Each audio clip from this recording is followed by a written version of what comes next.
And this is another part of our roller coaster ride is we didn't know what was going on. There were some changes happening, and it was speech, it was physical, just these strange things. Kate's personality was changing, and this is after actually walk-in miracle had broken all the rules, had her driver's license, riding horses, speaking very clearly, and her motor skills were basically back to normal.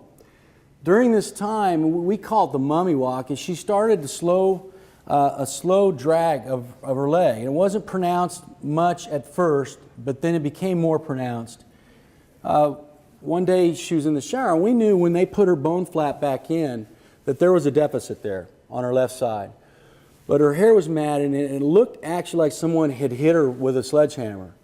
And I didn't say anything to her. She wasn't that self-conscious. She knew it was there, but it seemed more pronounced. We got to the point from the dragging leg incident to crawling. And this is before we got a wheelchair for her. This is our second good year in 2003. We got to the point of having to get a wheelchair and home health care. But Kate, being Kate, and again I say this to all the survivors, is keep fighting and always stay positive. Kate wouldn't let me help her to the restroom. So her deal was on her hands and knees, literally, and crawling to the restroom. I'd come up, feeding the horse or something, get back to the house, because I was working mostly out of the house and watching on Kate. Kate would roll over on the ground and look at me, and I'd go, "Are you okay? Did you fall?" And she goes, "I'm just resting," and smile. "I'm on the way to the restroom. I'll be there in 20 minutes. But that was the kind of thing that I think kept me going, is her positive attitude and how she never stopped smiling, except when it got to this point and really bad. And I think I asked her not to smile in this picture.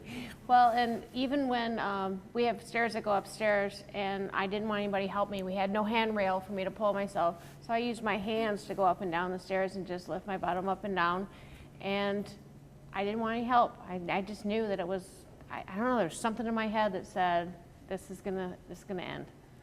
And this, folks, you've probably seen it, or some of you have, with the left bone flap was replaced with titanium screws.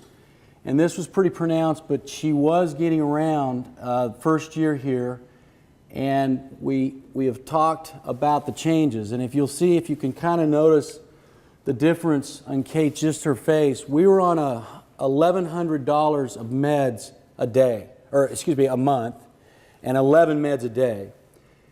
And that took a toll, as you see, just the change in her appearance of weight gain and the water and all that with just meds. But I'm still smiling. She still had that smile, which kept us all going. We had a home health care gal behind us there, and actually one of our therapy horses just come down to say hi to Kate one day, and we got her out to say hello to one of these critters. Now, this is important to me. We have rules in our house, folks.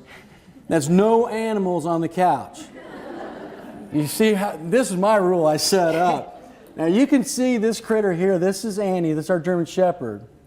But there's another black one there, and there's another black one there. We've got 4 labs, 3 chocolate and 3 blacks, and then we've got Annie. So we've got 5.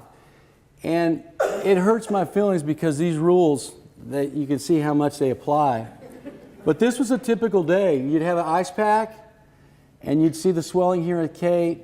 You'd have a pain relief book there, and my dirty gloves. But Kate has a little story, and it kind of ranks with my rules in the house about no animals on the couch. Well, I called Shawn for about 2.5, 3 years, Mr. I couldn't remember his name. And friends or people that were meeting me would introduce themselves, and about 15 seconds later, I couldn't remember their name. The only name I never forgot was Annie. I called her Annie the whole time, and I don't know why, but Shawn dealt with being called Mr. So sometimes every time we have a little teeny argument, I go, "Mister, what are you talking about?"